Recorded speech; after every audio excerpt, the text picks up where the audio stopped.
पूरा पूरा भैया पूरा कपार छतरा। यहाँ चाहिए सरकारी रोड जो कोई चल सके। हाँ ये नहीं कि प्राइवेट रोड बना के बाउंड्री घेर लिए कि जब चलेंगे उसमें हम ही चलेंगे। नहीं, ये लोग आए हैं एंजॉय करने के लिए। ये मरका ऐसा चीज है कि गलत निगाह हट जाता है। और यहाँ हम लोग एंजॉय करने आए हैं तो हई दिख जाएगा तो फिर मजा नहीं आएगा। नहीं नहीं तब माल कहाँ बिका। नहीं नहीं नहीं, जो दिखी नहीं सो बिकी नहीं।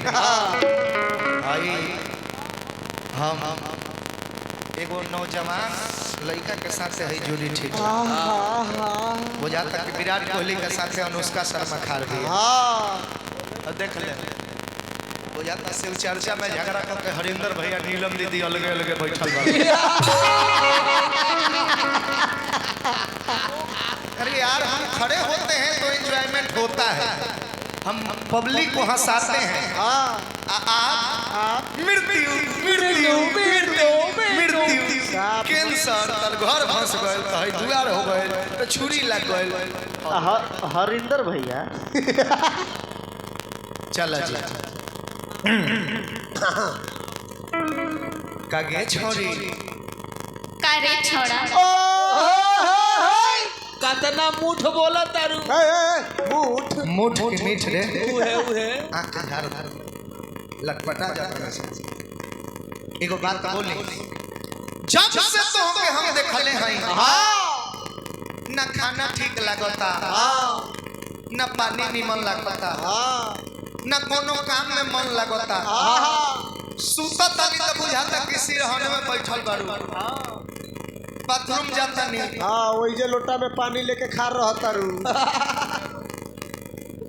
माल माल के चोकर भूसा करे जाता नहीं। भैंस के गोबर में नजर आवत तारू ना जाने का भइल बा हम नहीं रहे सनम हम दिल दे चुके सनम। बोलो बस ये जानना चाहते हैं कि क्या जो हम फील कर रहे हैं तुम्हें लेकर क्या तुम भी वो फील करती हो हमारे लिए। क्या तुम्हारे अंदर भी गुदगुदी हो रहा है। बोलो मुंह ना देख रहा पर आईना में देख के अब तब सोचिए हमरा बारे में। तो अपन दरार फोटो लाइन दे दो फुटल फुटल का इनावा फेंक देलक रख के फुटल है ना मुंह ना देख दे। अच्छा बहुत ही मुंह ना देखल हां आईना में आतना बाउल बा हमार मुंहवा भैया। देखी तो जॉनी लीवर के भाई लागत रे भैया हमार मुंहवा खराब बा निमन बा नु देखी तो हमार मुंहवा ठीक बा कि ना अब तो वही बहुत ही मुंह ना। अच्छा चल हम बाउरे बा बाकी हमार दिल के तो कदर कर लो हमारा फील के तो कदर कर लो जब से तो के अपना दिल में बसौले बानी आँख में जगह देले बानी तब से ए अखिया के ना कोनो लड़की देखल पसंद करेला ये न दिलवा के हो के जगह देवे के चाहेला।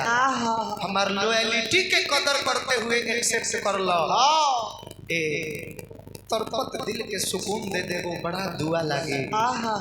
अगर हमारा आशिक के ठेस पहुंची तब बददुआ से भी बच नहीं खुश। सुना दिल दे तो दुआ लगी अन्ना तो कहियो भूआ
ऐसे हाथ पसार के तारा लगे थोड़ी आई।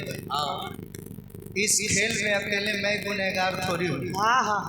अरे मैडम जब आपके भी नजर में मेरे लिए कुछ नहीं था तो हमारा आगवा मटक के कहला चलो तो हाँ हमरा अगवा गैस टंकी कहला चमकावत रहलू।